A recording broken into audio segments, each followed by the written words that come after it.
Masa sekarang hok duk jadi viral iaitu budak demo duk ceng iaitu demo duk isytihar kata suruh cari budak, budak hilang, budak rahat. Lepas tu masa sekarang jumpa budak tu ada kak. Budak tu tak ada pergi mana ni. Budak tu tak ada kena demo mic, tak ada pergi mana, tak ada pergi rahat mana. Budak tu tak ada pergi mana kali ada kak. Duk tu baik berita viral masa sekarang budak tu ke sana tu duduk dalam rumah je saja. Budak ke sana tu kena susuk dengan ibu tu. Dari segi berita duk tubiklah masa sekarang. Dia ke sana tu kena tusuk dengan ibu tu iaitu duduk dalam rumah tu. Tak ada pergi mana kali ada kak. Demo duk cari, demo duk share, demo duk gapo. Masa telah lepas suruh carilah budak ni rat mana.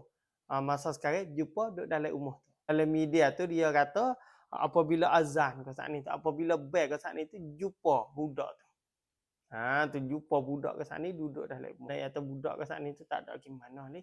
Budak kat sana tu kena susuk dengan ibu tu dia. Tu nak kata masa sekarang jumpa dah. Alhamdulillah nak demo duk cari duk duk using duk ubah duk bimai apa.